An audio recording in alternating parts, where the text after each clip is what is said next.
Vamos a volver acá.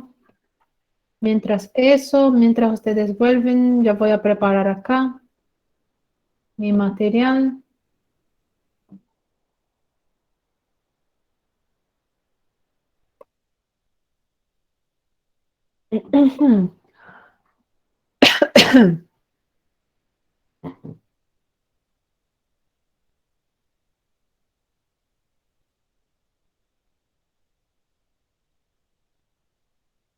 Un ratito, un ratito.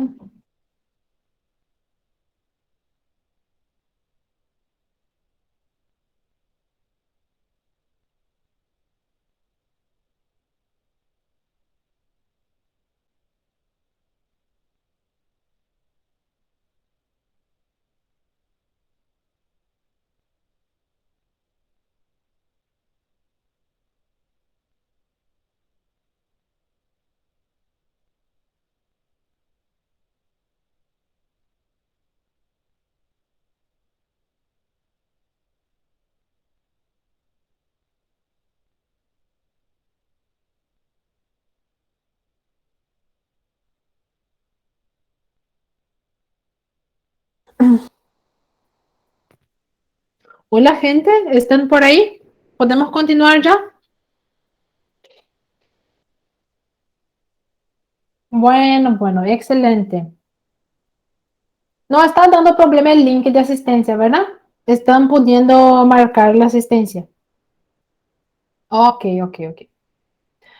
Bueno, entonces, eh, prosiguiendo nuestros razonamientos, vamos a hablar entonces de la adaptación celular. Nosotros vimos en la unidad anterior lo que pasa con un paciente, por ejemplo, con una persona que no puede ni responder de forma adaptativa, ¿verdad? Y que responde ocasionando lesiones muy exacerbadas, que en la mayoría de la población, por ejemplo, serían lesiones más alto-limitadas. Entonces vamos a hablar ahora de los tipos de respuestas diferentes que nosotros generamos. A ver un poco, marque mi asistencia. Não aparece a presença na plataforma? Ah, Juliana, entonces este tiene que ver con secretaría, ¿ok? Porque así, yo solamente como profesora, eso es lo que quiero que ustedes entiendan.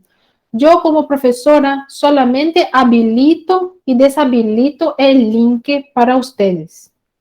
¿Entienden? Pero quien tiene el control de la asistencia de ustedes es la secretaría. ¿Por qué? Porque una vez que ustedes responden, tiene que enviar, ¿verdad? Tienen que enviar el cuestionario. Y este cuestionario se va directamente a las señoritas de la secretaría que están responsables por esta parte de asistencia. Entonces yo no tengo control sobre esto, ¿entienden? Entonces hay que ver ahí con la gente de secretaría, específicamente la gente que cuida de esta parte de asistencia. Yo solamente habilito y deshabilito el link. Pero una vez que ustedes responden y envían, esto se va directamente a ellos, ¿ok? Yo no controlo la asistencia, ellos son los que controlan, ¿ok? Bueno, mira, la plataforma está siendo actualizada, sí, entonces probablemente sea por eso.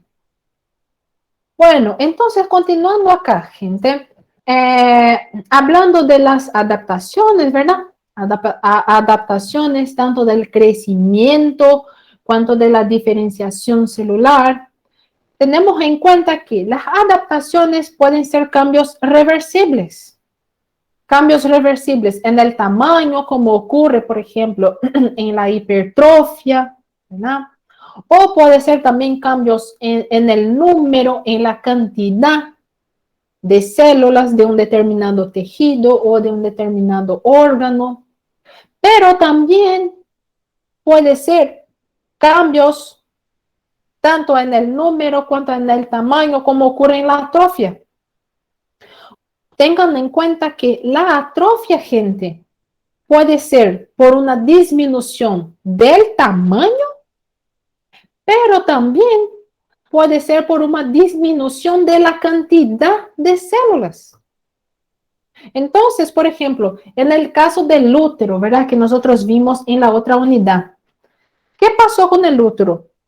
Primero sufrió una respuesta adaptativa de tipo hipertrofia, ¿verdad?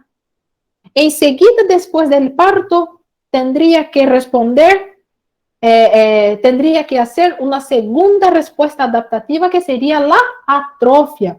¿Pero qué tipo de atrofia? Del tamaño de la célula. Pero también puede ocurrir atrofia en la cantidad, disminuir la cantidad de células. ¿Entienden? Después vamos a ver eso más adelante. Y también puede ocurrir adaptaciones, gente, que ocasionan cambios metabólicos o cambios en las funciones de las células. Por ejemplo, en individuos que tienen hipovitaminosis A, o sea, un déficit muy pronunciado de vitamina A, producen metaplasia respiratoria. ¿Por qué?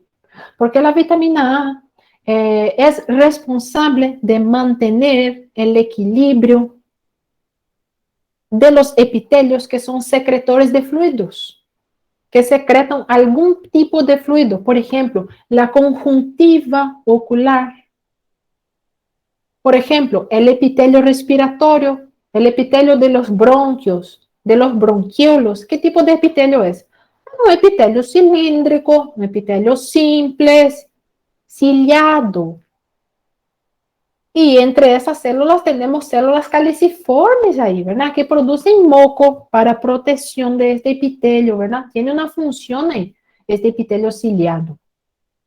Bueno, en las personas que tienen un déficit muy acusado, muy grande de vitamina A, como esta vitamina es muy importante como cofactor de la generación, de la renovación de este tipo de epitelio, esos epitelios que son secretores, esas mucosas que son secretoras de algún tipo de fluido. Cuando pasa una hipovitaminosis muy pronunciada, este epitelio tiene que defenderse de alguna forma. ¿Por qué? Porque no tiene vitamina A que le va a ayudar a producir este fluido. Entonces, ¿qué pasa? Por ejemplo, las células madre, que son las células primitivas, que son esas que van a diferenciar en una célula adulta después, ¿verdad? Ustedes aprendieron eso por histología, que todo epitelio, toda célula, todo tipo de célula tiene una célula madre, o sea, la célula primitiva que le originó. En el epitelio respiratorio o en el epitelio de la conjuntiva, las células madres, las células primitivas de este tipo de epitelio, son programadas para crecer y se diferenciar en este tipo de célula, en una célula cilíndrica ciliada, en una célula del epitelio cúbico simple de la conjuntiva, por ejemplo. Cuando ocurre este déficit, por ejemplo, de vitamina A, esta célula madre se reprograma y se va a diferenciar en un nuevo tipo de epitelio. Por ejemplo, en el epitelio respiratorio, no crece más como células, como epitelio cilíndrico ciliado. Va a crecer como un epitelio escamoso estratificado, como ser la piel. Imaginen un epitelio muy similar a la piel, creciendo, proliferando en los bronquios, en los bronquiolos, donde yo tenía que tener un epitelio ciliado para hacer la varredura y todo eso. ¿Por qué el epitelio hace eso? Para se proteger, tiene que engrosarse, entonces hace una metaplasia, ¿verdad? Hace una metaplasia escamosa ahí. En el ojo, la misma cosa.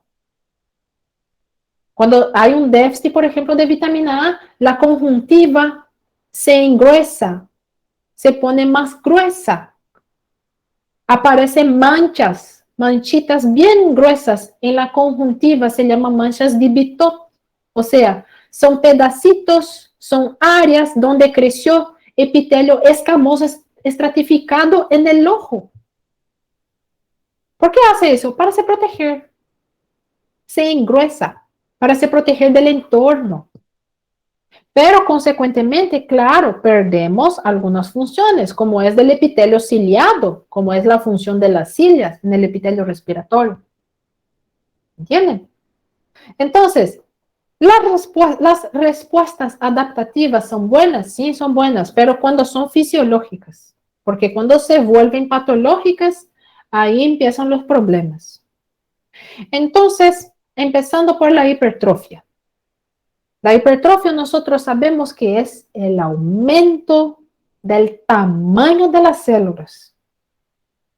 ¿Y cuál es la consecuencia? Como consecuencia de un incremento del tamaño del órgano en sí, como ocurre, por ejemplo, en el corazón, en el músculo de un atleta. Entonces, imaginemos que cada una de las células musculares de esta persona va a crecer, va a aumentar de tamaño. Por eso la persona se pone así musculosa, ¿verdad? Porque cada una de estas células musculares aumentó su tamaño. Ahora, importante que ustedes tengan en cuenta que la hipertrofia es un tipo de respuesta adaptativa que ocurre principalmente en células que no tienen capacidad de dividirse, como es la célula muscular, la célula muscular esquelética, la célula muscular del miocardio. Son células musculares que no tienen capacidad de dividirse, de multiplicarse.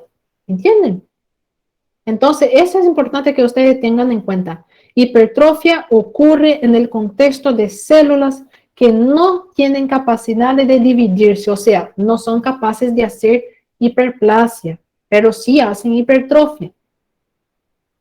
Ahora, la hipertrofia, como yo les comenté, puede ser fisiológica o puede ser patológica.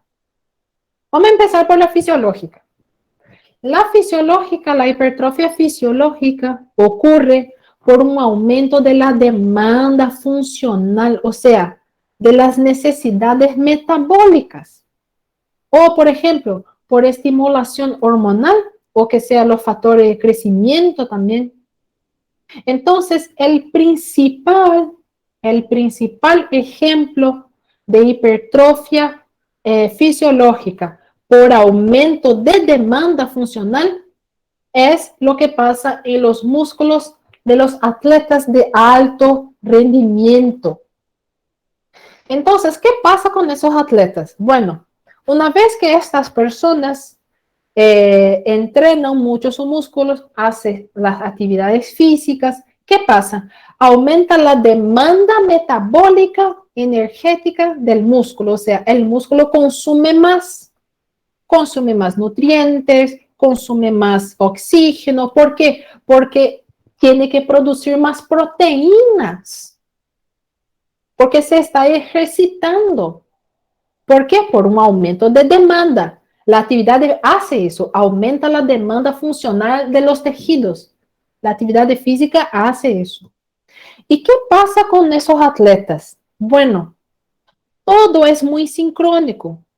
Entonces, una vez que esta persona esté haciendo una actividad física, todos los otros órganos le van a acompañar.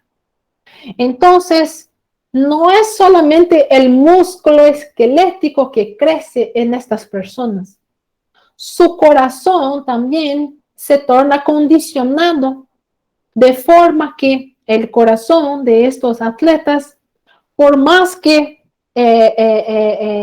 produzcan una hipertrofia del corazón, una hipertrofia, pero una hipertrofia muy discreta, también proporciona mayor vascularización para este músculo que aumentó de tamaño. O sea, por más que el corazón crezca un poquitito, por más que el corazón aumente un poquitito de tamaño, pero igual le acompaña el aumento de la vascularización. Entonces, suple sus demandas. Por eso, en esos atletas, ¿qué hace el corazón? El corazón aprende a hacer lo siguiente. Una vez que cuando la persona esté haciendo su actividad física, el corazón aprende a contraer, a bombear la sangre con más fuerza, pero con menos latidos por minuto. Por eso esos atletas cuando están en actividad física, su frecuencia cardíaca llega a 85, 90. Yo, por ejemplo, si voy a una academia y voy a, no sé, correr 20 minutos en la estera, mi frecuencia cardíaca se va a 120, 130. Mi corazón no está acondicionado. Entonces aumenta la frecuencia cardíaca para suplir la demanda. Esos atletas, por ejemplo, cuando están en reposo, o sea, en reposo que digo, por ejemplo, cuando no están haciendo actividades físicas de alto rendimiento, su frecuencia cardíaca es 50, 55. ¿Por qué? Porque tanto su músculo, cuanto sus órganos, cuanto su corazón, todo eso está acondicionado. O sea, el corazón aprendió a bombear la sangre con más fuerza a cada contracción que hace, eyecta la sangre necesaria para suplir todas las demandas de nutrientes y oxígenos de los tejidos, contrae con fuerza, pero con una frecuencia cardíaca disminuida. Aprendió a hacer eso. ¿Por qué? Porque le condicionó, o sea, pasó por una hipertrofia fisiológica. El otro ejemplo que nosotros vimos es el aumento de las fibras musculares del útero durante el embarazo, por el estímulo, pero acá no es por aumento de demanda funcional como ocurre acá en el músculo cardíaco de los atletas o en el músculo esquelético. Acá fue por un estímulo hormonal estrogénico. Por eso las fibras musculares del útero aumentaron de tamaño, pasaron por una hipertrofia durante el embarazo. Una vez que ocurre el parto, todo este estímulo hormonal se corta. ¡Chao! Entonces el útero, como yo les comenté, tiene que sufrir una segunda respuesta adaptativa ahora que es la atrofia, es la involución uterina. ¿Entienden? Ahora, vamos a una otra situación. Cuando hablamos de hipertrofia patológica, la más bien conocida es la hipertrofia del miocardio, pero acá, esta hipertrofia del miocardio no es por aumento de demanda funcional, no es por una sobrecarga de volumen, es por una sobrecarga de presión, o también puede ser por válvulas defectuosas. Entonces, por ejemplo, imaginemos el corazón del lado izquierdo, donde tenemos, por ejemplo, una válvula mitral estenótica, una válvula dura que no abre. Entonces, ¿qué pasa con la aurícula izquierda? Tiene que hacer más fuerza para poder enviar su sangre ahí al ventrículo izquierdo. Entonces, aumenta mucho el trabajo cardíaco. Y eso ocasiona una sobrecarga de volumen. ¿Por qué? Porque la aurícula no da cuenta de hacer todo eso. No da cuenta. Y siempre va a restar sangre ahí en la aurícula. Entonces, ahí empiezan los problemas. Empieza la sobrecarga de volumen, la sobrecarga hemodinámica, el aumento de presión. Entonces, la hipertrofia patológica, gente que nosotros vimos en pacientes hipertensos, en pacientes con valvulopatías, no es por aumento de demanda funcional, no es fisiológico. Es una hipertrofia que ocurre en un contexto de una sobrecarga de presión y sobrecarga de volumen.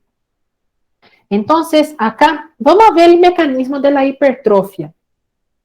Bueno, no voy a leer voy a ilustrar, voy a enseñar ahora un poquitito. Bueno, imaginemos que este azul acá es la célula de nuestro miocardio. Y imaginen miles de esta acá formando el corazón que nosotros conocemos, ¿verdad? Bueno, entonces vamos a imaginar que esta acá, este azul acá, que es la célula miocárdica, es mi elástico. ¿Eh? Este elástico acá que yo tengo. ¿Conseguem ver? ¿Conseguem ver mi elástico acá? Sí, enseguida voy a responder todas las preguntas del chat. Bueno, entonces imaginemos que este mielástico acá es este azul acá, la célula miocárdica. En un corazón normal, ¿qué pasa? Cuando el corazón recibe la sangre, él se estira y después contrae. ¡Tas! Estira, contrae. Así. Bueno, entonces está manteniendo ahí su función. Pero en una situación, sea en un sujeto hipertenso, sea en un sujeto con una valvulopatía, cualquier causa, no importa, cualquier que sea la causa, donde exige más del corazón, exige más trabajo cardíaco, ¿qué va a pasar? Esta celulita, imaginen miles de esas células en el corazón pasando por la misma cosa, ¿verdad? Bueno, ¿qué pasa? La célula se estira aún más. ¿Por qué? Porque tiene resistencia vascular. Por ejemplo, en el caso de los hipertensos, ¿verdad? La aorta está poco complacente porque tiene una resistencia vascular aumentada. O en las valvulopatías, la aurícula tiene que hacer más fuerza. El ventrículo tiene que hacer más fuerza para bombear la sangre, para vencer la resistencia.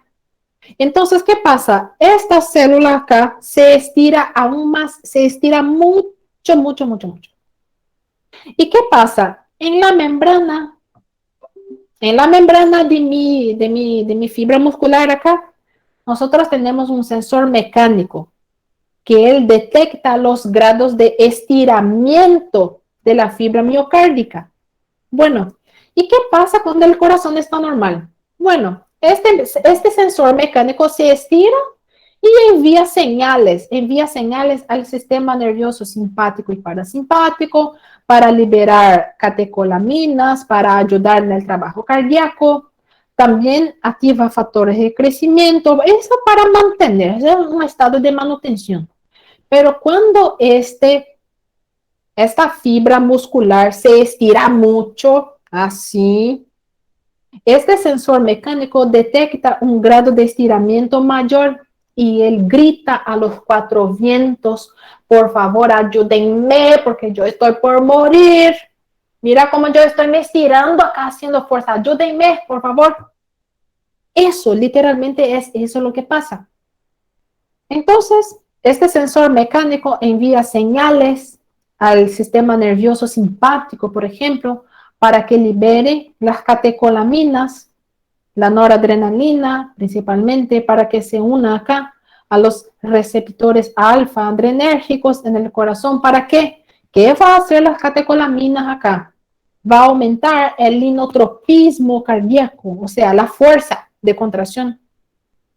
También va a aumentar el cronotropismo cardíaco, o sea, la cantidad de latidos por minuto va a acelerar. La angiotensina también, la angiotensina es un vasopresor, es una amina vasoactiva que también aumenta la fuerza de contractilidad y también promueve el remodelado cardíaco. Ella contribuye a este aumento del tamaño. La angiotensina hace eso. ¿Qué más este sensor acá estirado, loco? ¿Quién más él avisa? Además de las hormonas adrenérgicas. También avisa a sus compañeros factores de crecimiento. También les llama, vengan, vengan, vengan a ayudarme. Necesito de más fuerza. ¿Y qué pasa? Libera varios factores de crecimiento, como el factor insulínico dependiente, el IGF-1. Una vez que todas estas vías estén activas, estén estimuladas, va a activar vías de transducción de señal, sean vías relacionadas con la proteína G o sean vías del inositol trifosfato, no importa. Generalmente en un contexto patológico se activan más las vías relacionadas a la proteína G. Bueno, eso no importa, pero lo que pasa es lo siguiente. Una vez que las vías de transducción de señal estén todas activadas, van a empezar a liberar factores de transcripción. ¿Qué hacen esos factores de transcripción? ¿Por qué son importantes? Ellos hacen varias cosas, pero principalmente aumentan la síntesis, la producción de proteínas contráctiles. En el caso, en el corazón, ¿cuáles son las principales? La miosina y la actina. Entonces, eso es lo que les estoy explicando, es a través de este proceso, que la fibra muscular del miocardio aumenta su tamaño, o sea, produciendo más proteínas contráctiles. ¿Para qué? Para aumentar el rendimiento mecánico. ¿Entendieron?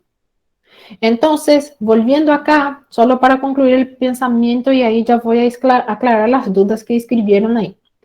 Entonces, las etapas serían, primeramente, los sensores mecánicos, ¿verdad? Ellos son los más importantes. Ellos detectan el grado de estiramiento de las células y enseguida va a liberar factores de crecimiento para ayudar en la producción de más proteínas contráctiles y también sustancias vasoactivas, como es, por ejemplo, la angiotensina, la adrenalina, la noradrenalina. Son todas sustancias vasoactivas.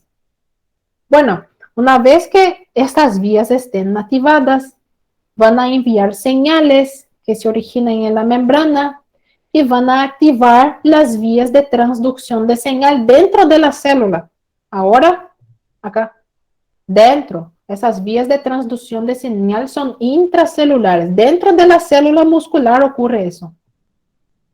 ¿Y qué pasa? Puede ser, como yo les comenté, puede ser la vía del inositol trifosfato, que está más relacionada a la hipertrofia fisiológica, y también la vía de la proteína G, que está más relacionada a la hipertrofia patológica. ¿Por qué? Porque esta proteína G, las proteínas de canales de las catecolaminas, de la adrenalina, de la noradrenalina, están más acopladas a la proteína G. Entonces, por eso, esta vía de transducción de la proteína G está más relacionada a la hipertrofia patológica. ¿Por qué? Porque en la hipertrofia patológica hay una descarga adrenérgica muy grande, muy exacerbada, para mejorar acá el rendimiento mecánico. Y una vez que estas vías de transducción de señal estén activadas, van a estimular factores de transcripción. El resultado final, ¿qué es? Síntesis de proteínas musculares, miosina y actina. Así de simple, acabó. ¿Entendieron? Bueno, entonces, a ver. Así mismo, doctor Eliseo, así mismo. Por eso, en un paciente que tiene insuficiencia cardíaca, uno de los medicamentos que nosotros más utilizamos es el uso del beta bloqueador para disminuir este efecto que es un poco deleterio. A ver las preguntas acá, que están acá. Ah, sobre los atletas. Bueno, sobre los atletas. Algunos atletas hacen lo que nosotros llamamos de muerte súbita de origen cardíaca. Bueno, por más que estos atletas estén entrenados, el corazón hace muchas veces lesiones muy silenciosas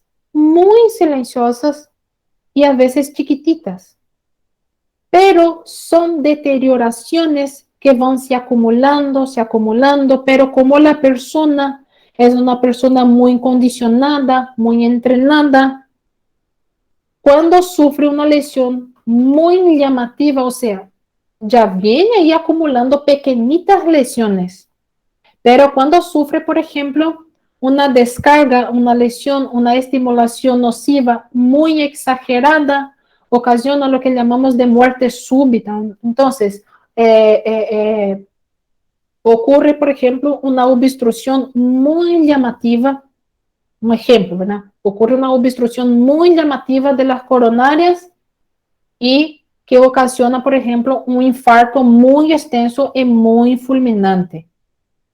Yo una vez estaba en el hospital y atendí un jugador de fútbol.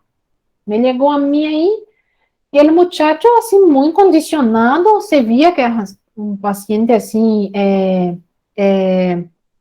así, y no era obeso ni nada, así, externamente tenía un estereotipo normal, jugador de fútbol, todo eso.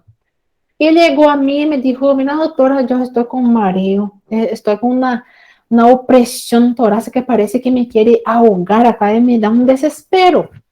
Bueno, ya le ingresé, ya le hice un electrocardiograma y el muchacho tenía una bradicardia extrema, extrema tenía. Tenía 35, 38 de latidos cardíacos por minuto. Pero, ¿qué tenía él de más interesante? Extrasístoles. Tenía varias extrasístoles ahí. Bueno, entonces le demos los primeros atendimientos, ¿verdad? Le mejoramos su frecuencia cardíaca, le infundimos volumen, respondió bien. Pero, ¿qué pasa con esos pacientes? Ellos tienen una bradicardia fisiológica, pero este corazón, no se olviden que este corazón es un poquito aumentado de tamaño, un poquito aumentado de tamaño. Y por A o B motivo, este corazón estaba generando estímulos eléctricos dispersos, que serían las extrasístoles, o sea, estímulos generados ahí en el ventrículo. Y eso es lo que le estaba ocasionando el malestar, porque estaba comprometiendo la actividad eléctrica de su corazón, además de tener ya una bradicardia ya extrema. Entonces, como estos pacientes generalmente hacen lesiones muy silenciosas, cuando ocurre, por ejemplo, una lesión más llamativa, más exacerbada, más severa, generalmente esos pacientes pasan lo que tienen lo que nosotros llamamos de muerte súbita, muy común en los atletas, muy común, por cuenta de estos mecanismos. Como son personas muy entrenadas, ya no sienten las modificaciones, solamente sienten cuando ocurre una lesión muy agresiva, que priva totalmente el corazón de nutrientes, de oxígeno, ellos infartan, hacen infartos muy extensos, diferentemente, por ejemplo, de la persona que va desarrollando de a poquito su insuficiencia cardíaca, va desarrollando circulación colateral, de manera que cuando la persona generalmente infarta, tiene varias vías colaterales de circulación y a veces le da chance para recuperar, cosa que muchas veces no ocurre en estos pacientes. Bueno, ¿cómo es el nombre de las manchas? Manchas de Bitotti. Las manchas que ocurren acá en la conjuntiva por hipovitaminosis A. Bueno, ¿podría repetir el papel de la vitamina A? Bueno, la vitamina A es lo siguiente. Todo el epitelio que produce algún tipo de secreción, por ejemplo, la mucosa, la conjuntiva, que produce secreción lagrimal, un fluido lacrimal, la mucosa respiratoria, que produce, por ejemplo, el moco en el epitelio ciliado, el intestino, que también produce fluido, o sea, en todas esas mucosas que producen algún tipo de fluido, la vitamina A actúa como un cofactor, o sea, ayuda a la maquinaria enzimática responsable por producir fluidos, responsable por producir secreciones. Ella actúa como un cofactor. Es como si fuera una llave. Entonces, yo tengo, por ejemplo, acá una engrenaje que es la maquinaria enzimática, las enzimas que van a producir secreciones. Bueno, pero me falta la llave, que es un cofactor, que es la vitamina A. Entonces, una vez que ya esté mi cofactor, que es la vitamina A, con mi engranaje, que es mi enzimas, ahí sí, todo funciona bien y yo voy a producir las secreciones, ¿verdad? Las secreciones que son de función de este epitelio. En la ausencia de vitamina A, yo no tengo este cofactor, entonces el engranaje, por más que yo tenga las enzimas productoras, yo no tengo mi cofactor, entonces eso no funciona. Entonces, la ausencia de vitamina A, el epitelio no puede resecarse. El epitelio no puede resecarse. Entonces, la manera que él encuentra es sustituir, reprogramar las células madres para que hagan una diferenciación, o sea, se diferencien a un otro tipo de epitelio, ¿ok? Nosotros vamos a ver, cuando lleguemos en atrofia, nosotros vamos a ver un ejemplo bien claro de cómo ocurre este proceso de transformación, cómo ocurre esa metaplasia, ¿ok? Perdón, cuando lleguemos en la parte de la metaplasia, vamos a ver los ejemplos de cómo esto ocurre, ¿ok? Pero más o menos sería eso, la vitamina A es un cofactor de toda esa engrenaje. Mm, Así mismo, confunde por un bloqueo atrioventricular total, hasta mismo por un MIAM. ¿Por qué? Porque tiene una carga cardíaca mayor, así mismo.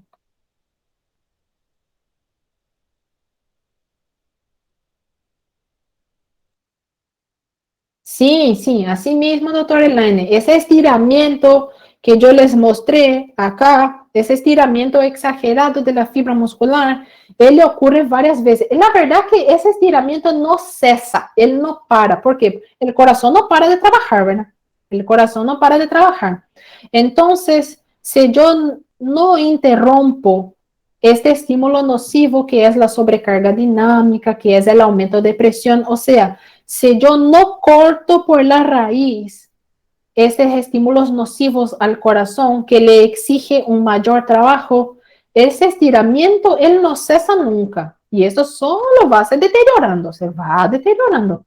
Eso es continuo. ¿Por qué? Porque el corazón es un órgano autónomo, ¿verdad? No es un órgano voluntario que nosotros controlamos, es involuntario. Entonces, ese estiramiento, si es que yo no corto el estímulo nocivo, si es que yo no trato, por ejemplo, no trato de disminuir la presión del paciente, no trato de disminuir la sobrecarga de volumen, eso solamente va deteriorando, solamente va aumentando. ¿Ok?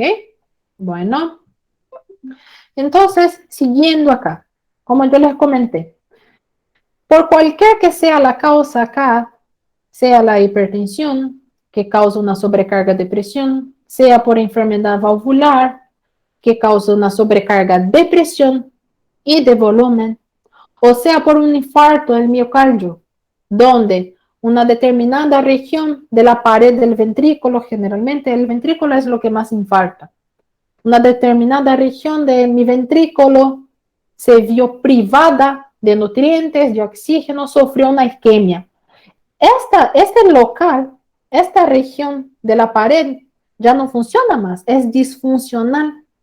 Entonces, va a exigir más de las fibras que no sufrieron isquemia.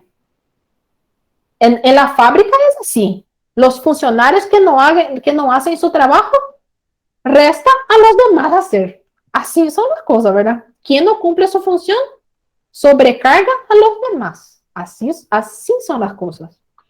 Entonces, cualquier que sea acá el problema, va a aumentar el trabajo cardíaco, aumentando el trabajo. ¿Quién hace el trabajo cardíaco? La pared. Las paredes hacen el trabajo, entonces aumenta la tensión de la pared, provoca el estiramiento celular que yo les mostré acá, el estiramiento exagerando, y el estiramiento exagerando que ocasiona todo ese desencadeamiento acá, liberación de catecolamina, factor de crecimiento, aumenta producción de miocina, quitina y hace con que la fibra crezca, hace con que la fibra aumente de tamaño, ¿ok? Entonces, miremos acá en esta foto, en esta imagen, este corazón acá que está en el medio que les estoy señalizando es un corazón normal, no hipertrofiado. El ventrículo izquierdo, por naturaleza, él ya es mayor, ya es un poco más grueso que el ventrículo derecho porque trabaja con altas presiones. El ventrículo derecho no. Entonces, él ya es así naturalmente. ¿Qué pasa, por ejemplo, con esta persona acá? O con esta, o con esta. Va a aumentar el trabajo de este miocardio, va a aumentar. De manera que va a ocasionar toda esta secuencia de eventos acá que yo les expliqué. Ahora, imaginen eso continuamente, progresivamente. ¿Qué va a pasar? Este corazón va a sufrir una hipertrofia, ¿no? Entonces acá nosotros tenemos un corazón hipertrofiado. Acá hay un corte transversal y acá hay un corte coronal del corazón. Miren el tamaño, el grosor de la pared ventricular y el tamaño de su cámara, cómo está chiquitita, cómo está disminuida. Y ahora, mirando acá las láminas, en esta foto, acá, en la foto C, nosotros tenemos lo que sería un corazón normal, no hipertrofiado. Entonces, este corazón acá, si es que yo agarro una muestra y envío a la anatomía patológica, voy a ver así, un corazón normal, no hipertrofiado, tranquilo. Pero si yo agarro una muestra de este corazón acá que está hipertrofiado, miren la diferencia de tamaño. Siempre comparen, chicos. Siempre comparen acá el tamaño en relación a lo normal. Si yo agarro una muestra acá y envío anatomía patológica, yo voy a ver así las fibras musculares hipertrofiadas. Incluso el núcleo aumenta de tamaño. Ahora, ustedes me van a preguntar, pero este está en mayor aumento, está en una lente de 100 en el microscopio. No, ambas láminas están siendo vistas de un mismo aumento. Acá el aumento de 40. Entonces, miren acá, estamos mirando a esas dos láminas con una misma lente, la lente de 40 del microscopio. Miren acá la diferencia del tamaño de las fibras. Es muy llamativo, muy llamativo. Bueno, ahora aquí, gente, lo que pasa es lo siguiente. El corazón sufrió una hipertrofia, aumentó sus fibras musculares, así, ¿verdad? Las fibras musculares se quedaron así, para mantener el funcionamiento, para mantener el trabajo mecánico del corazón. Pero llega un momento que eso se va a fatigar. ¿Por qué? Porque este aumento del tamaño y de la masa cardíaca no viene acompañada de un aumento de la vasculatura. Entonces, él tiene una vasculatura inadecuada. Es un corazón inflamado que con el progresar de la inflamación se fibrosa. Yo les mostré, ¿verdad? Yo les mostré en la clase pasada, yo les mostré un corazón hipertrofiado ya y con muchas fibrosis, con mucho tejido conjuntivo entre las fibras musculares. Si es que ustedes se fijan en los materiales de la clase de la semana pasada, van a ver ahí el corazón hipertrofiado, pero con varias fibras, mucha fibrosis ya entre las células musculares. Entonces, ¿qué pasa?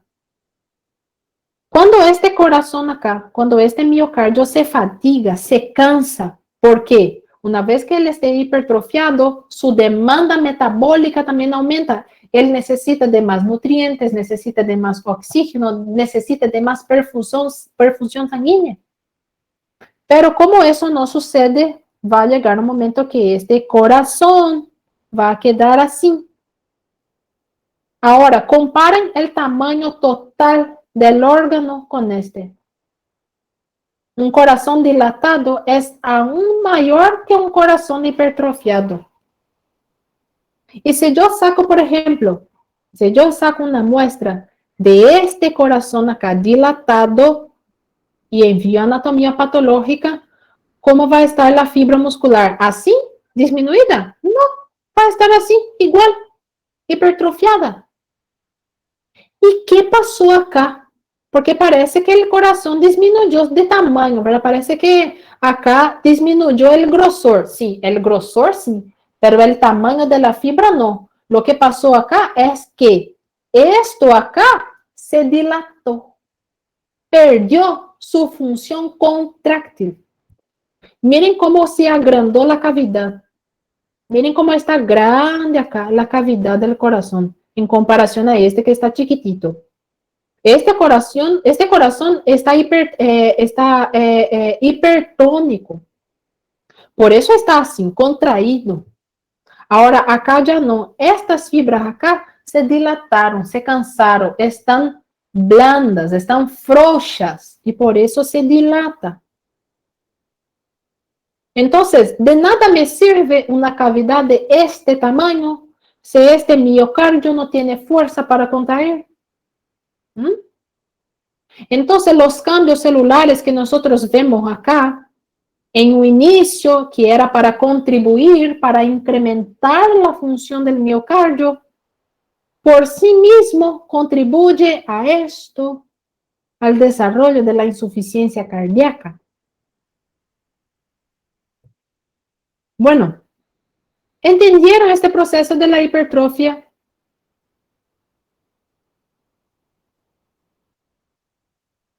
Uhum. No caso do uso exagerado de bebidas energéticas, pode afetar diretamente no aumento do coração? En el caso de bebidas energéticas, lo que ellas hacen no es directamente una acción en el corazón. Lo que ellas hacen es provocar una descarga adrenérgica muy grande, muy significativa. Por eso son energéticas, ¿verdad? Entonces, aumenta mucho las hormonas adrenérgicas y los factores de estrés. Entonces, esos factores, estos quimios, esas sustancias químicas liberadas a través del estímulo de la bebida energética van a actuar en el corazón. No es que la bebida en sí va a actuar sobre el corazón, no. Provoca una descarga adrenérgica y claro, esta descarga adrenérgica va a interferir en el funcionamiento del corazón. Eso es lo que ocurre. Solo del corazón que estoy con un poco confusa. ¿Confusa en qué, Priscila? ¿Qué sería? ¿Cómo te puedo ayudar a solucionar?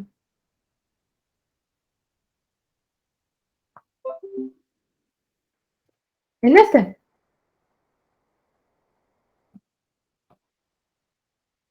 Bueno, ¿cuál sería tu confusión? ¿Qué no entendiste acá? ¿Qué fue lo que no entendiste? Decime, y ahí te explico nuevamente. Yo no tengo problema en explicar las dudas de ustedes.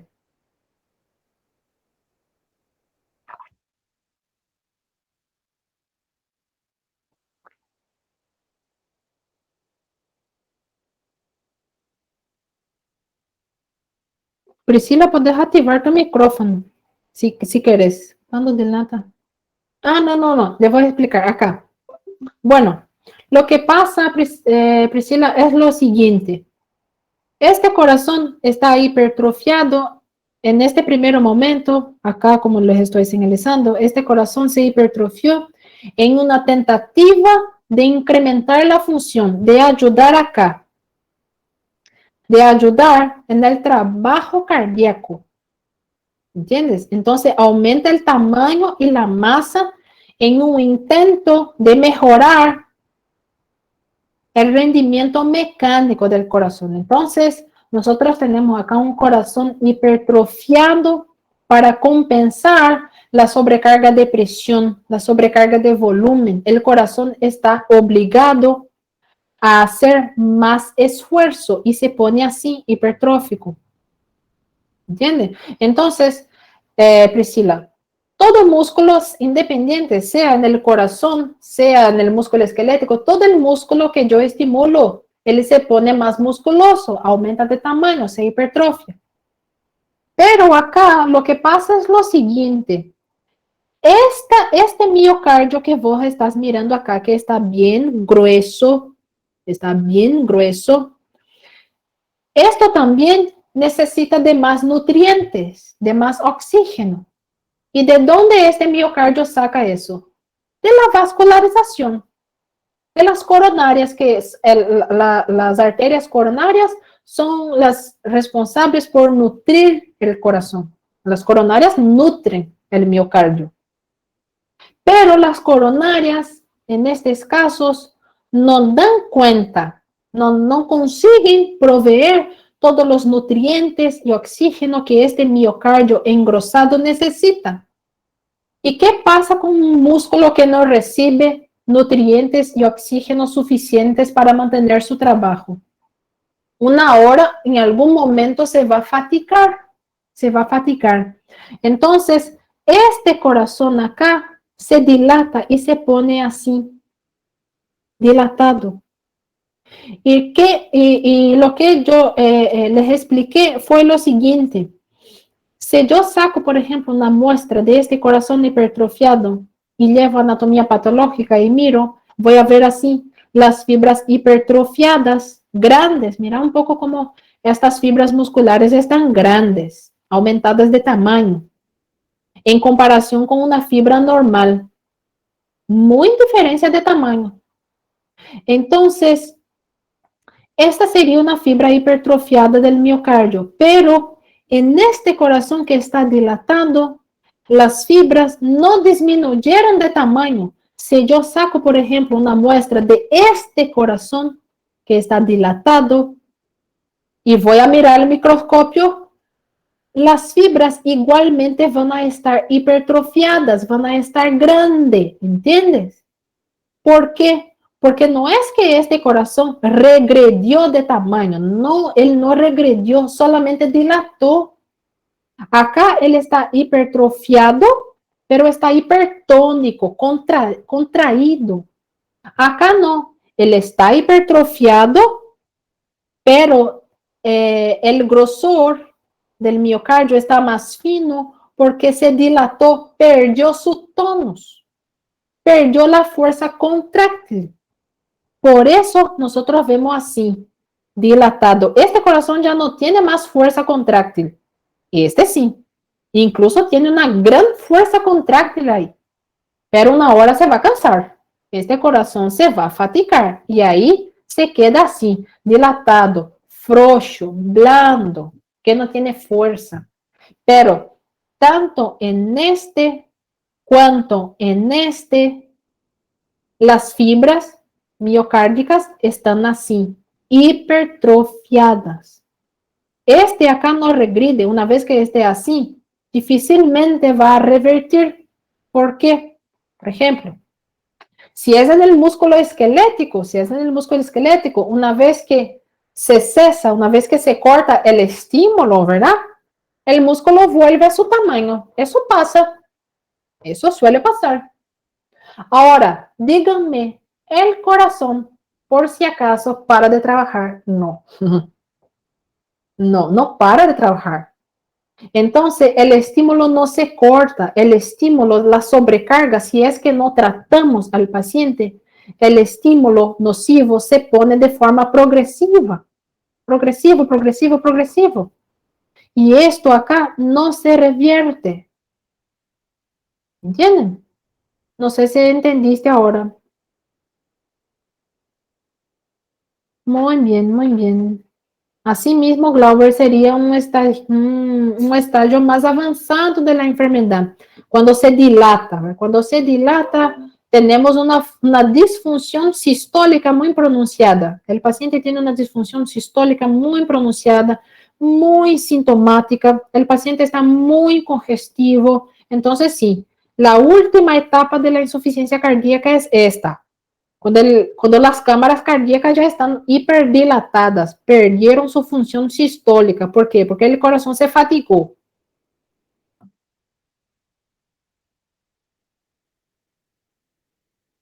Asimismo, Elaine, asimismo, en el caso aumenta la producción de la aquitina y de la miocina, que son las proteínas contráctiles del músculo.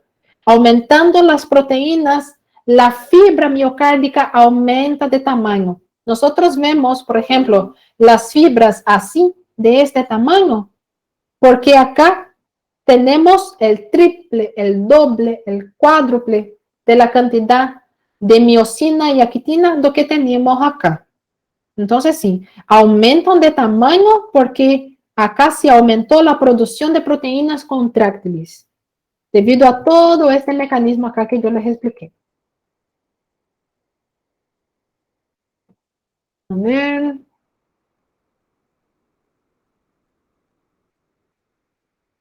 Sí, sí, claro que sí. En la forma dilatada, como el paciente es más sintomático, le genera un tipo de estrés, ¿verdad? Y todos los factores que son estresantes al paciente, que le causa síntomas, le va a producir un tipo de lesión. Entonces, por ejemplo, en esta situación donde el paciente tiene generalmente una cardiomiopatía dilatada, este corazón está en sufrimiento, está ahí sufriendo y está le causando síntomas. Entonces, un paciente muy sintomático, ¿qué hace el paciente muy sintomático? Empieza a liberar factores de inflamación. ¿Por qué? Porque algo le está estresando, algo le está estresando. Entonces, liberando factores de inflamación, esto va inflamando al miocardio, va lesionando, lesionando. Y una vez que se inflama, al desinflamarse, se cicatriza y forma una fibrosis.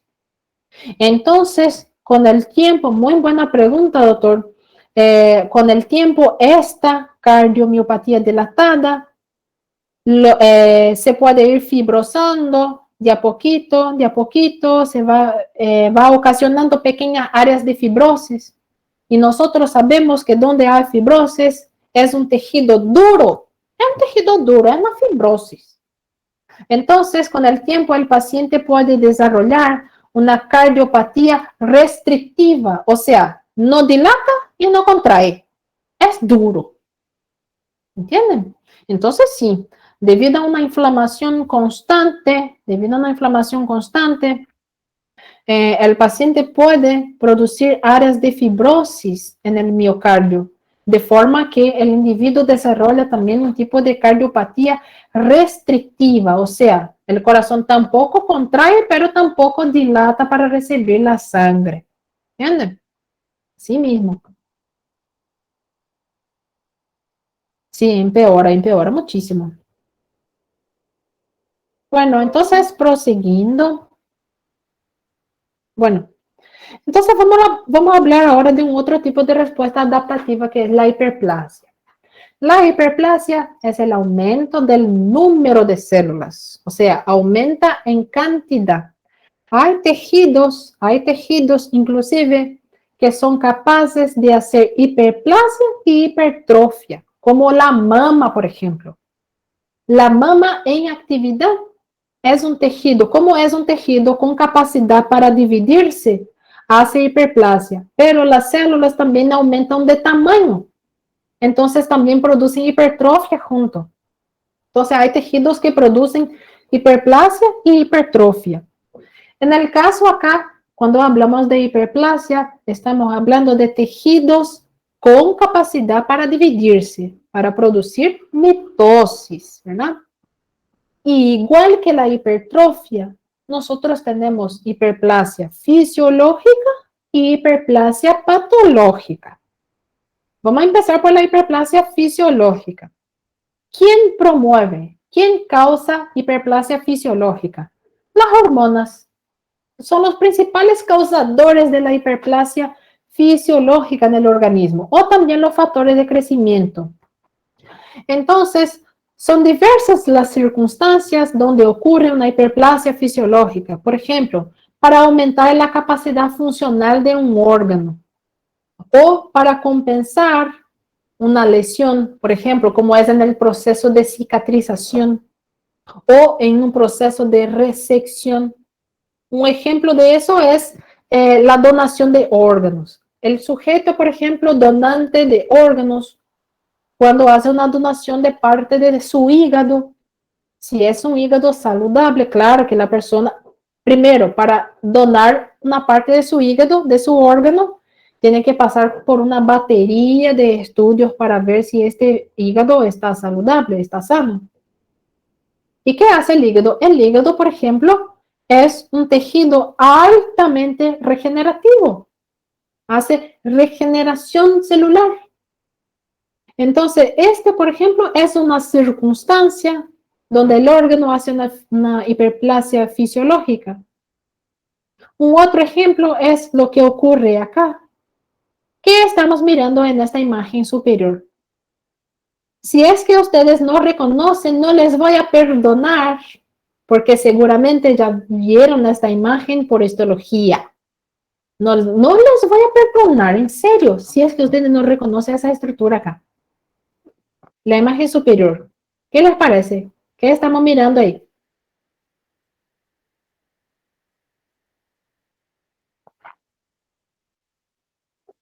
¿Ah?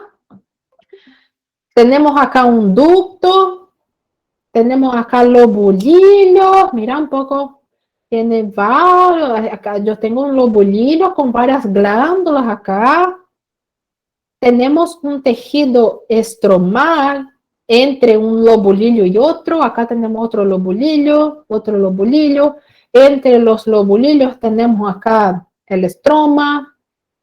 Tenemos tejido adiposo acá también. ¿Qué órgano es este? Así mismo, mama. Muy bien, muy bien. Así mismo. Es una glándula mamaria. Este, por ejemplo, es una glándula mamaria en pubertad, o sea, una glándula que está recibiendo estímulo hormonal dependiente del estrógeno. Y acá vemos, por ejemplo, las glándulas ya hiperproliferando, ¿verdad? Haciendo su hiperplasia para aumentar la cantidad de glándulas en número. También hace hipertrofia. Este tejido es un tipo que hace hipertrofia también, pero acá él hace más hiperplasia que hipertrofia.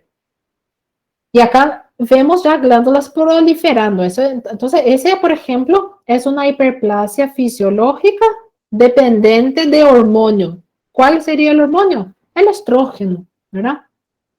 Que ayuda a desarrollar, ayuda en el desarrollo mamario de la adolescente.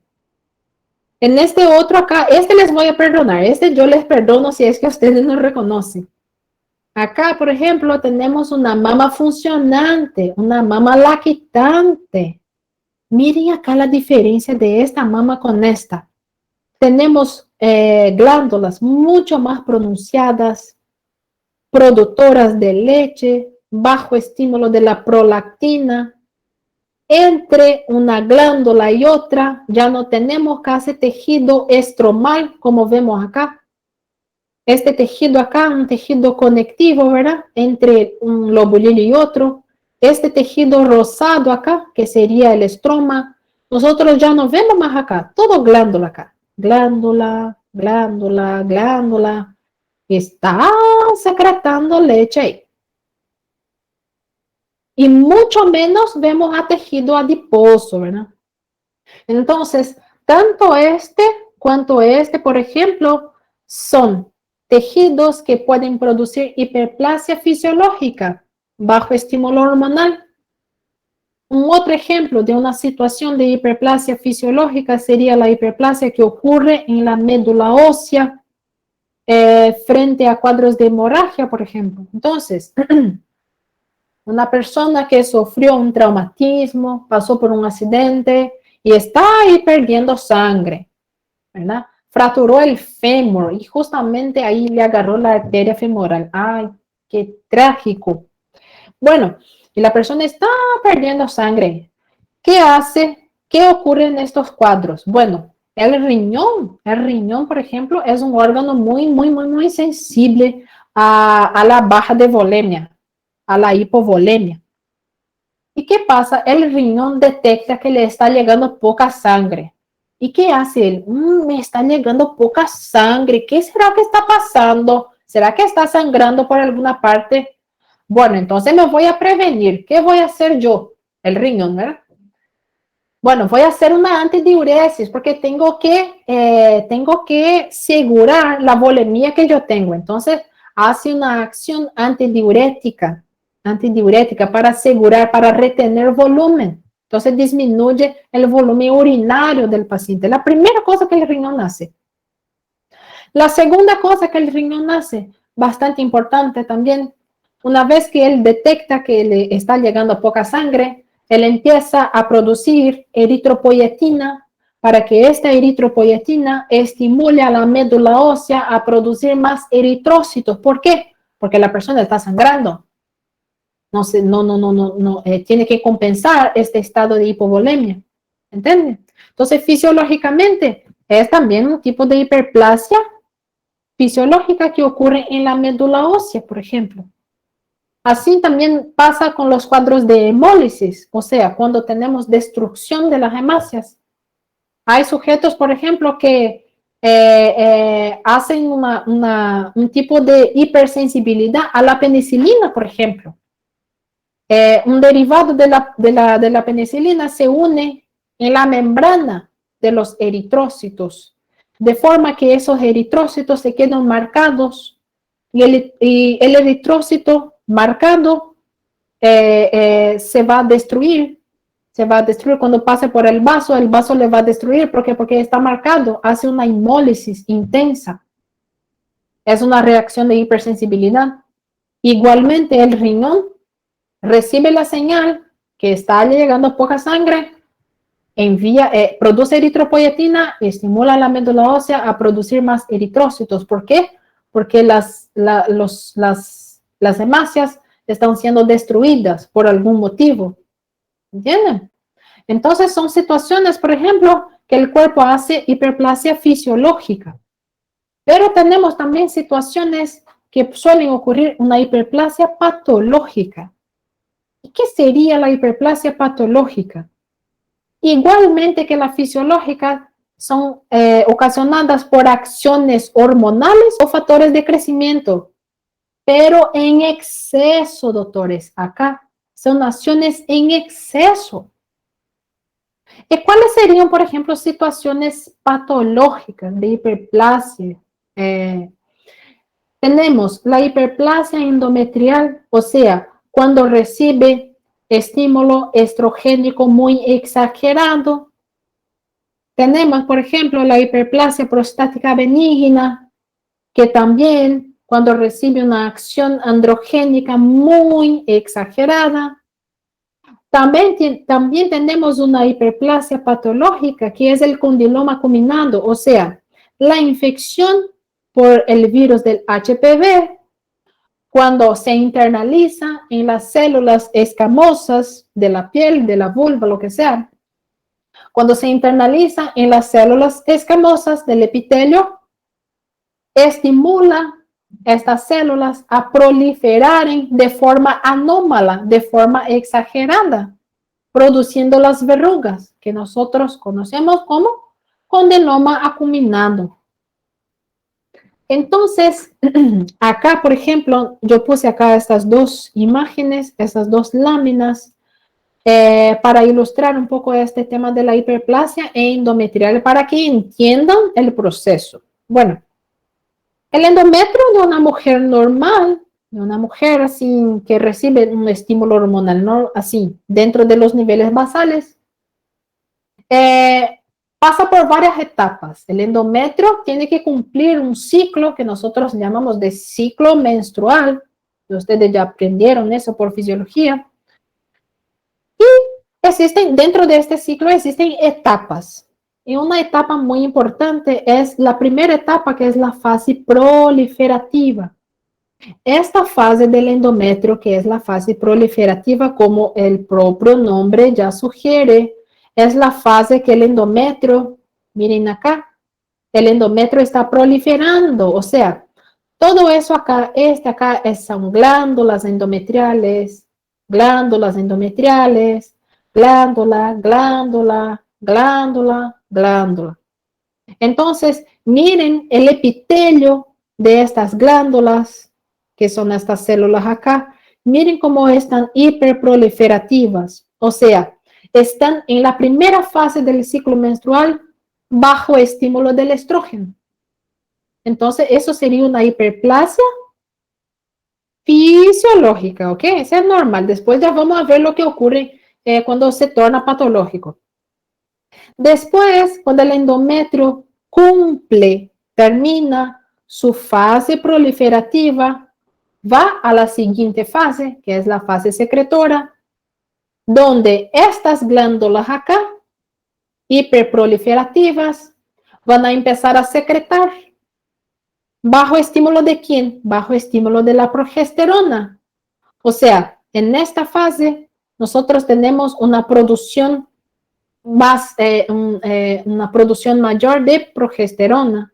Entonces, ¿qué pasa con esas glándulas? Estas glándulas se ponen más dilatadas. Miren acá, está produciendo secreción.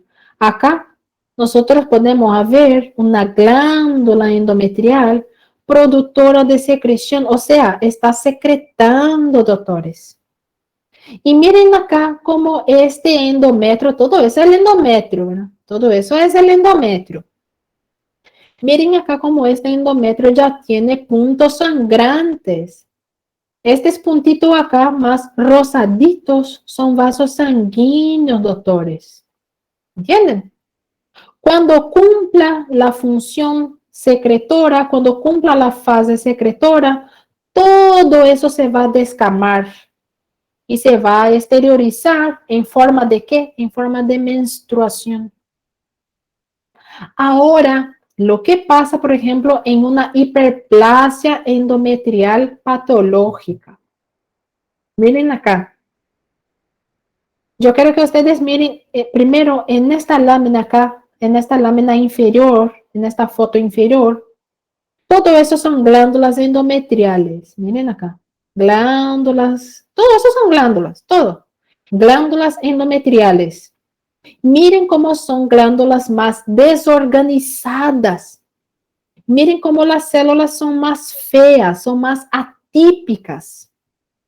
Tienen, por ejemplo, algunas son más basófilas, otras menos basófilas. Miren acá, comparando con este. Yo tengo, por ejemplo, estroma acá, entre una glándula y otra. Yo tengo estroma endometrial, ¿verdad? Tengo espacio acá entre las glándulas. Un espacio ocupado por estroma. ¿Qué yo tengo acá? Glándula, glándula, glándula, glándula, glándula. Yo tengo solamente tejido endometrial acá, básicamente. Y ahora, si es que, por ejemplo, nosotros miramos este mismo endometrio de una forma más lejana, más distante, vamos a ver así. Son glándulas, miren acá, son glándulas más tortuosas, desorganizadas. Y este detalle es importante acá, doctores. Miren que parece que las glándulas emiten prolongaciones. Eso es lo que les estoy señalizando acá. Son, parece que prolongaciones que parten de una glándula principal, una glándula dilatada con varios formatos. Y si es que nosotros miramos al órgano mismo, o sea, sin ser la microscopía, si es que nosotros miramos a un útero que tiene un endometrio hiperplásico, acá vamos a ubicarnos en la anatomía. Acá sería el cuerpo del útero. Acá sería el segmento inferior, ¿verdad? El infundíbulo. Y acá sería el cuello uterino. Pero, ¿qué nos llama la atención acá? ¿Qué de diferente tiene en este útero? Este acá sería el revestimiento de la mucosa uterina, o sea, el endometrio. Es el endometrio. Y miren acá cómo este endometrio parece que emite prolongaciones que nosotros llamamos de lengüetas.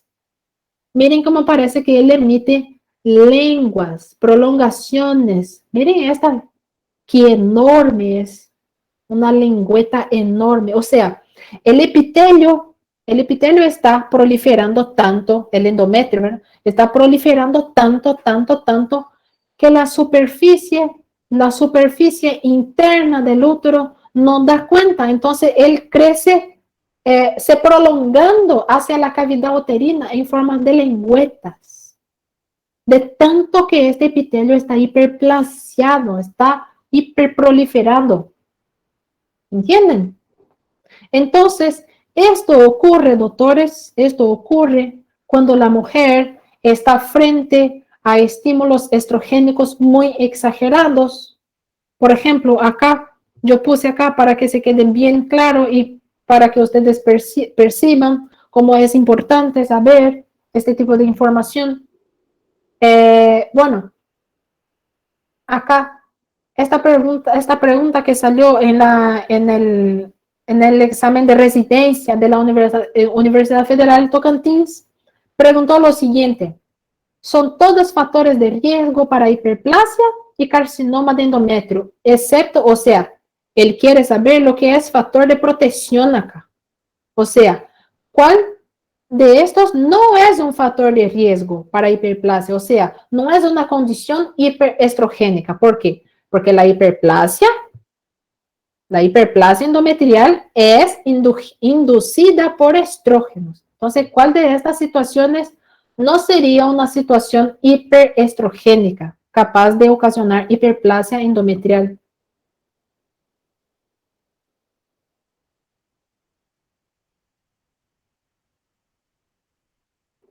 Sí, ya te explico, Lucero, el motivo del dolor, de la cólica. ¿Cuál sería acá, gente? ¿Qué, qué ustedes creen? ¿Cuál sería la respuesta? Nuliparidad. ¿Qué es la nuliparidad?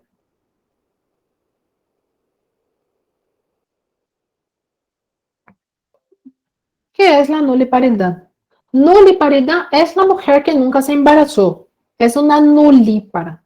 Yo, por ejemplo, yo soy una nulípara. Yo nunca me embaracé. Entonces, yo soy una nulípara. Entonces, ¿qué pasa, por ejemplo? Les voy a explicar.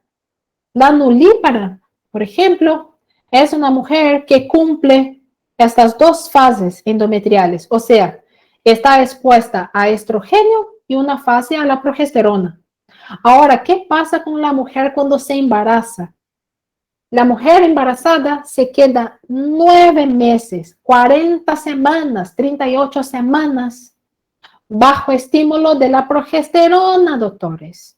La progesterona, nunca se olviden de eso, la progesterona, ella es pro gestación, es a favor de la gestación, por eso es progesterona, progestación. Entonces, ¿quién es la hormona que mantiene el embarazo? La progesterona. Entonces, la mujer embarazada está bajo estímulo hormonal de la progesterona, de forma que ya no está más tan expuesta a los estímulos del estrógeno.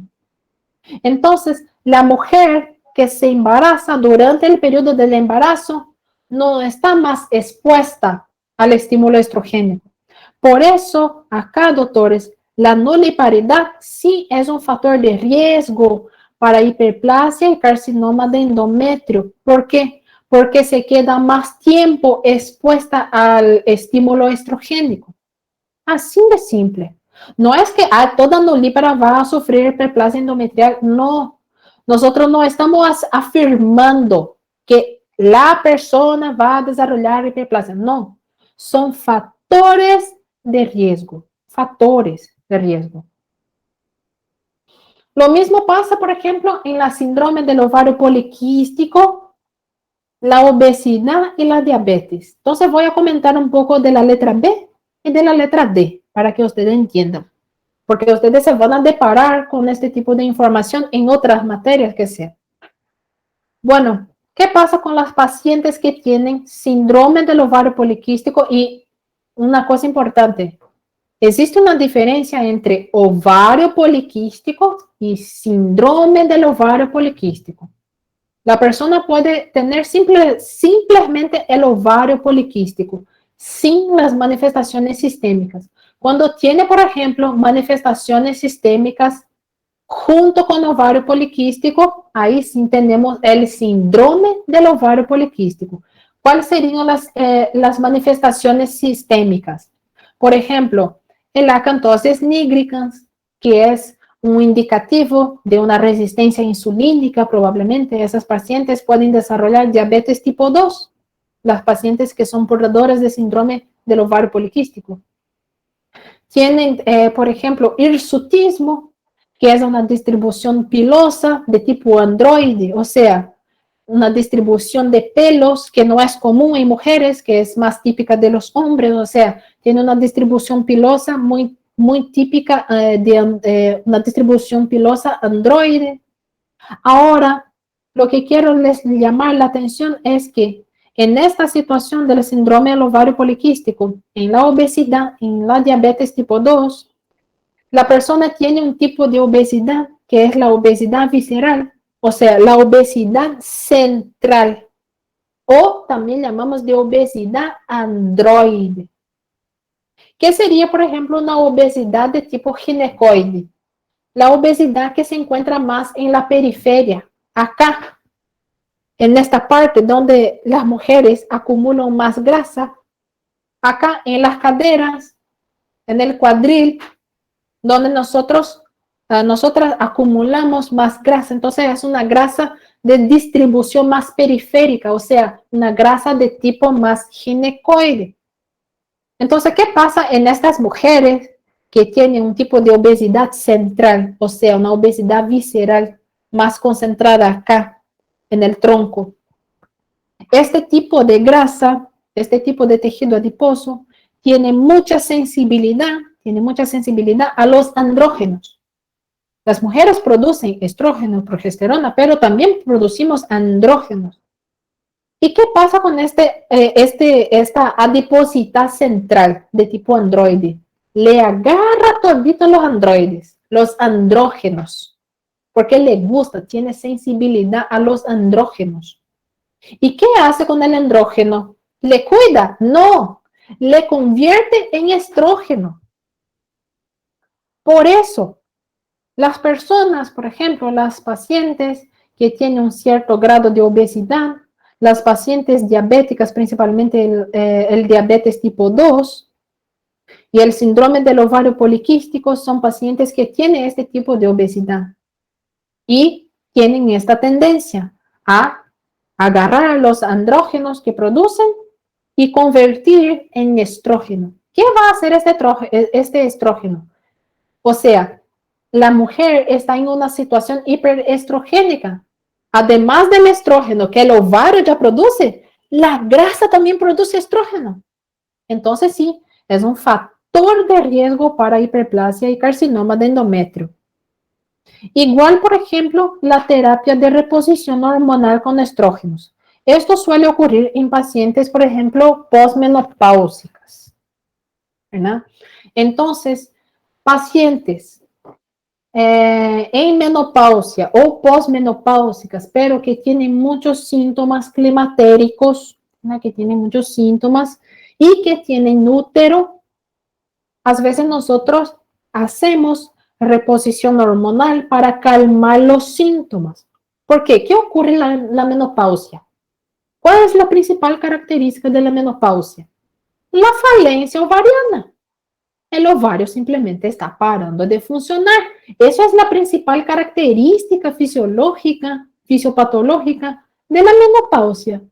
La mujer para de menstruar, ¿por qué? Porque su ovario está entrando en falencia.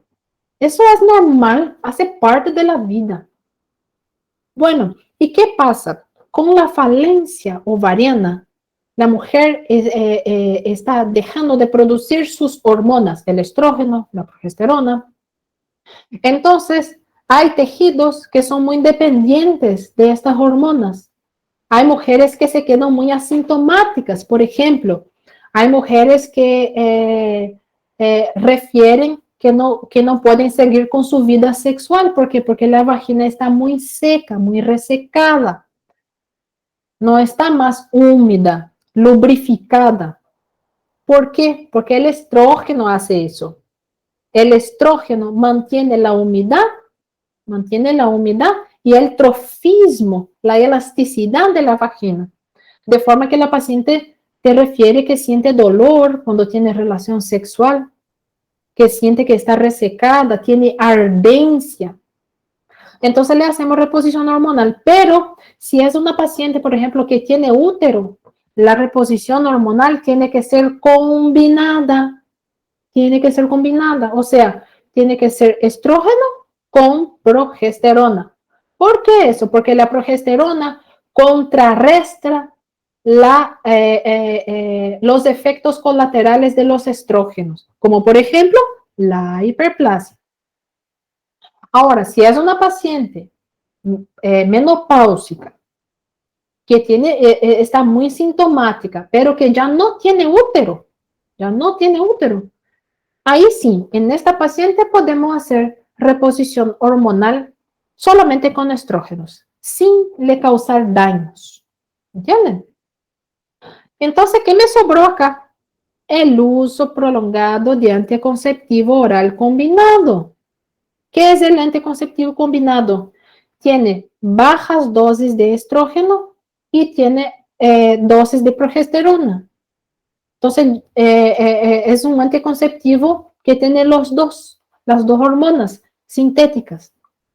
Entonces, eso le confiere un factor de protección al endometrio, porque la progesterona contrarresta el estímulo hormonal del estrógeno.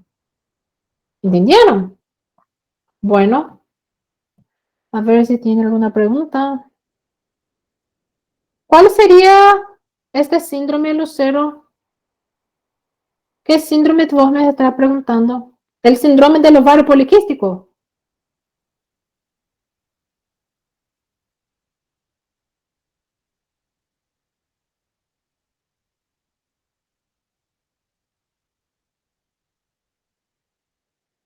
Bueno, creo que estaba preguntando el síndrome, sí, el síndrome del ovario poliquístico, y la verdad es una situación que tiene control, ¿verdad? Que tiene control porque mientras la paciente esté produciendo hormonas, ella va a estar sujeta a sufrir los síntomas, las consecuencias del síndrome. Entonces, ¿qué nosotros hacemos?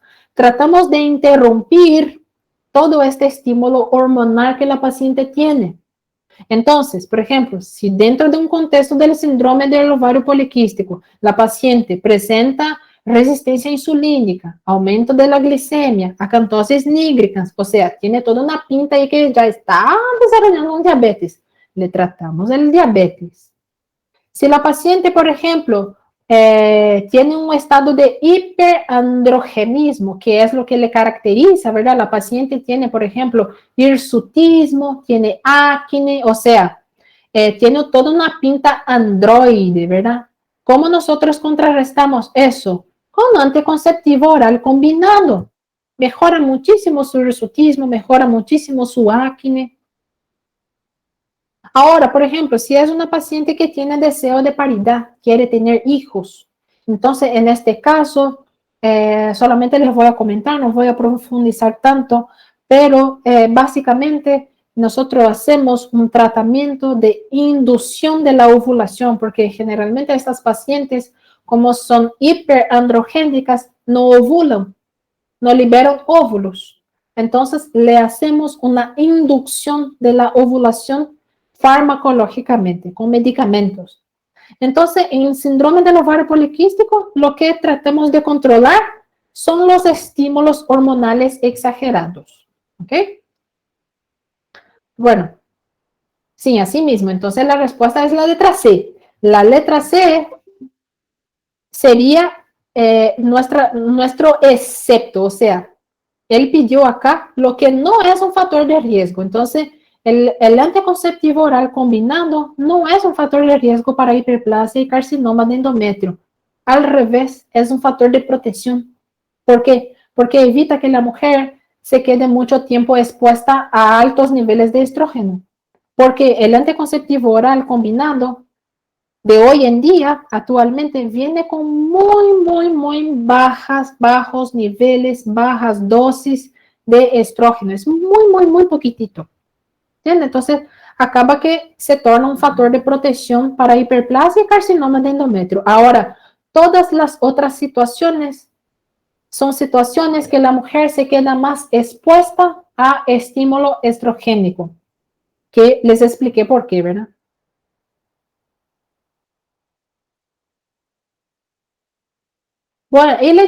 Bueno, la diabetes en este caso es lo siguiente. Generalmente, los pacientes que tienen diabetes tipo 2, ¿qué fenótipo ellos tienen? Generalmente son pacientes con sobrepeso. ¿Entienden? Son pacientes con sobrepeso.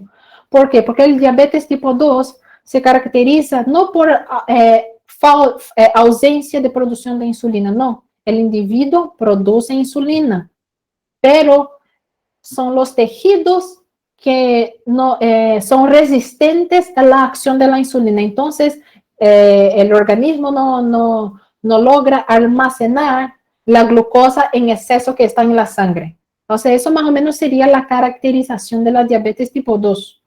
Entonces, en esos individuos, ¿qué ocurre con la glucosa circulante ahí en exceso? Se transforma en ácidos grasos. Esta glucosa en exceso que le configura el diabetes tipo 2 es transformada en grasa, en ácidos grasos. Y esos ácidos grasos, ¿dónde se van a acumular? Acá. Los diabéticos tipo 2 los diabéticos tipo 2 también tienen este tipo de obesidad, es una obesidad más central de tipo androide, es una obesidad más visceral. Por eso, el diabetes tipo 2 tiene esa característica. Los individuos tienen este sobrepeso donde la grasa se concentra toda acá, centralmente. Cuando ustedes ven ahí un paciente diabético, y generalmente son diabéticos tipo 2, nunca se van a olvidar de su fenótipo, del estereotipo del paciente diabético tipo 2 no controlado. Es el paciente que tiene un sobrepeso donde la grasa se concentra acá, centralmente, y que tiene los brazos finos, las piernas más finas, ¿entienden? Ese es el estereotipo clásico del paciente diabético tipo 2. Bueno, bueno, entonces gente, ahí ya estamos casi en el horario. Acá tenemos, por ejemplo, la visión de una próstata normal. Entonces vamos a ubicar un poquitito acá en la anatomía. En esta foto, por ejemplo, acá tenemos el conducto deferente. Acá tenemos la vesícula seminal. Eso, acá serían las vesículas seminales. Y este acá, doctor, este es la próstata, ¿ok? No es todo eso acá, no. Solamente esta puntita acá es la próstata. Miren cómo es chiquitita. Si es que yo hago un corte acá, transversal, y voy a mirar solamente la próstata, así le veo. Es una glándula chiquitita, lisa. Mira cómo es una glándula lisa, no tiene ondulaciones. Sus lóbulos laterales, el lóbulo posterior. Acá tenemos la uretra. Y si es que nosotros le hacemos un corte histológico, le vamos a mirar así, una próstata normal, una glándula que las células no están se hiperproliferando, tiene un epitelio normal con su bicamada, tiene los cuerpos amiláceos, ¿verdad? Y entre una glándula y otra, nosotros tenemos acá estroma prostático, ¿verdad? Nosotros tenemos acá un estroma prostático. Diferentemente de cuando miramos, por ejemplo, una hiperplasia prostática benigna. Miren que esta glándula está mucho mayor, está con su superficie está todo así, irregular, debido a las nodulaciones. Esos son los puntos de hiperplasia de la próstata. Si es que hacemos un corte histológico de un nódulo así, vamos a ver así. Este nódulo, miren la diferencia con una glándula normal y con una glándula hiperplásica en la próstata. Nosotros vemos, por ejemplo, un ejemplo, digamos que yo saqué este nódulito acá, y llevé a la tinción. Entonces nosotros vemos un tejido fibroconectivo alrededor de este nódulo, ¿verdad? Le circundando, le delimitando. Y en el centro, miren la disposición de las glándulas. O sea, parece que nosotros tenemos acá glándulas que emiten prolongaciones. O sea, las glándulas están locas, le quieren proliferar por todo lado. Miren acá, cuántas prolongaciones tenemos. Miren cómo tenemos prolongaciones acá en la próstata, ¿verdad? Miren acá cómo las glándulas están súper dilatadas, secretando. Y una cosa muy interesante también es que acá tenemos estroma prostático, un tejido fibromuscular, ¿verdad? Un tejido fibromuscular que circunda las glándulas, ¿verdad? La próstata, la verdad que tiene varias glándulas acá. Todo eso acá es una glandulita. Y entre una glándula y otra tenemos este tejido estromal, que es un tejido conectivo.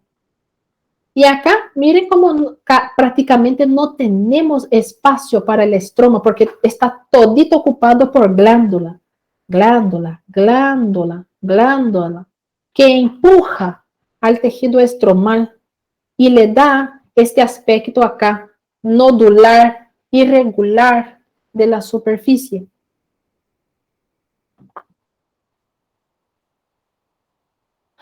Y tiene varios. Los anticonceptivos combinados, el estrógeno es de una forma, el estrógeno es de un solo tipo, ¿verdad? Ahora, la progesterona es lo que varía, porque la progesterona que viene en los anticonceptivos combinados tienen varias generaciones. Tenemos progesterona sintética de primera, de segunda, de tercera y cuarta generación.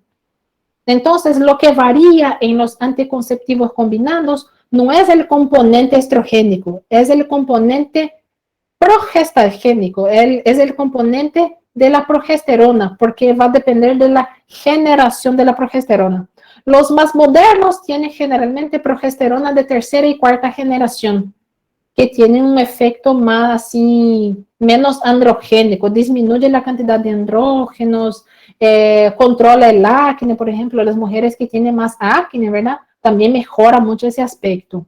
Pero los anticonceptivos combinados, lo que varía va a ser el tipo de progesterona. El estrógeno no. Bueno, gente, entonces vamos a hacer lo siguiente. Nosotros vamos a parar por aquí porque no vamos a tener tiempo hábil de continuar y esos son asuntos que nosotros no podemos dejar para atrás. Hasta acá, hasta la hiperplasia, ¿ustedes tienen alguna duda, algo que quieran preguntar?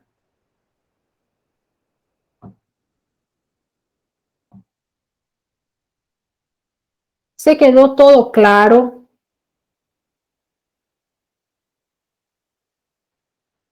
Porque ahí en la próxima semana nosotros partimos de acá, partimos de donde paramos, de la hiperplasia prostática benigna, que fue la última cosa que nosotros vimos, ¿verdad? Nos vamos a iniciar atrofia y ni metaplasia porque nos vamos a tener tiempo y eso son cosas que ustedes tienen que tener bien claro en mente.